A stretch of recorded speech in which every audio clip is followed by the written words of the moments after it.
On March 8, 2026, the 10 million people living in Tehran woke up to what felt like the apocalypse. The sun was just gone, blotted out by this thick, toxic gloom. And what was falling from the sky? It wasn't just rain. It was something way, way more terrifying. We're going to break down exactly what happened, why it happened, and the absolutely devastating cost.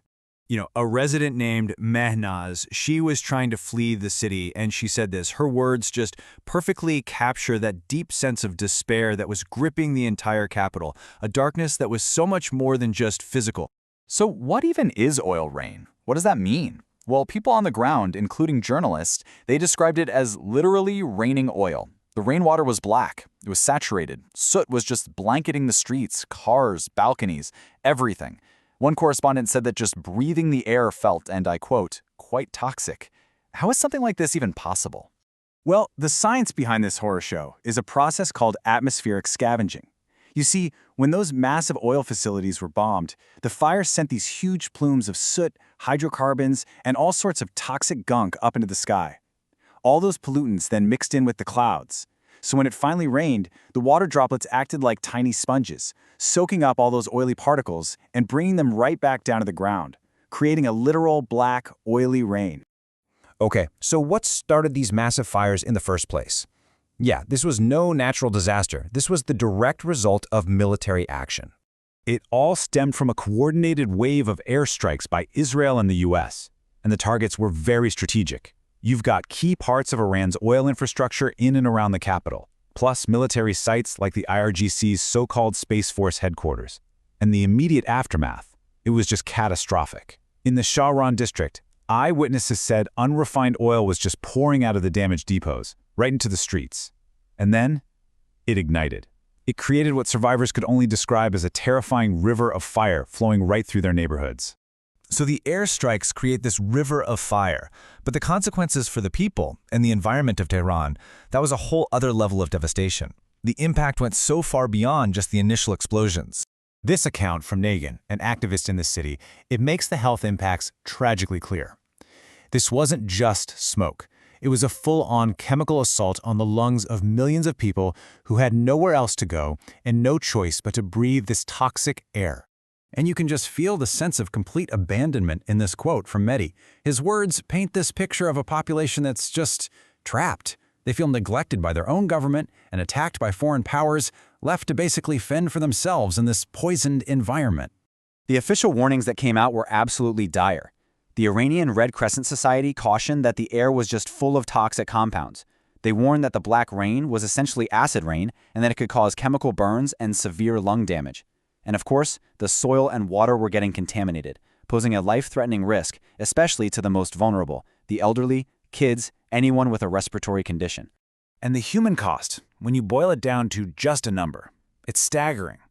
Since these strikes began, the number of people killed in Iran alone is at least 1,255. And that number, honestly, it barely scratches the surface of the tragedy playing out on the ground. Beyond the immediate physical danger, daily life for everyone else just ground to a halt. The destruction of those fuel depots led to severe shortages.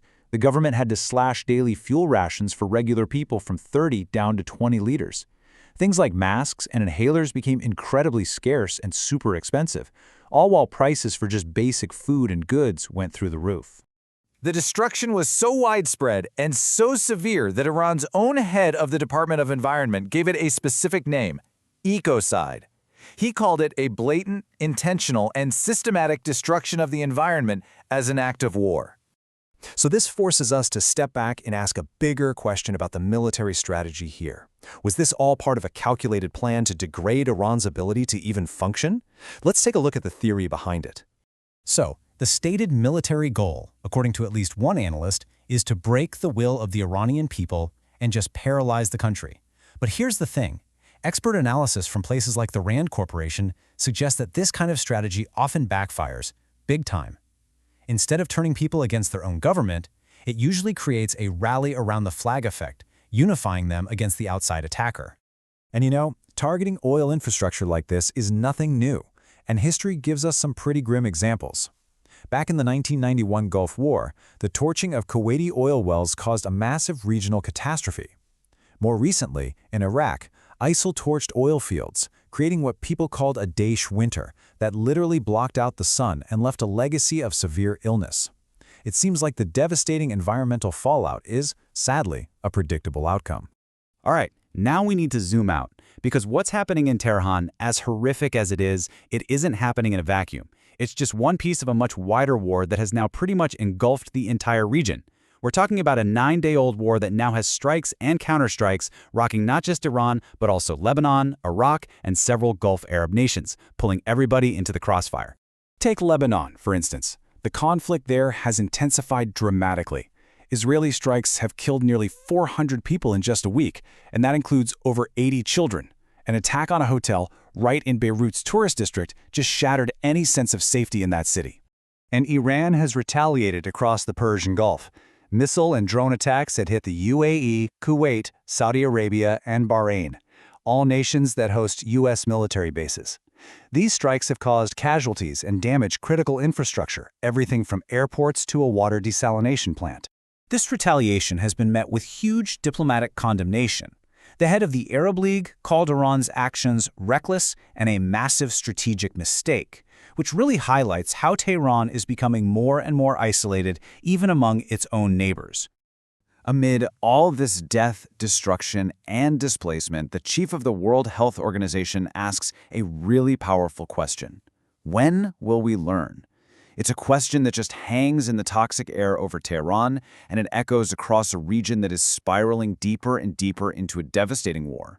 A war where the silent victims are always the environment and the countless civilians who are just caught in the crossfire.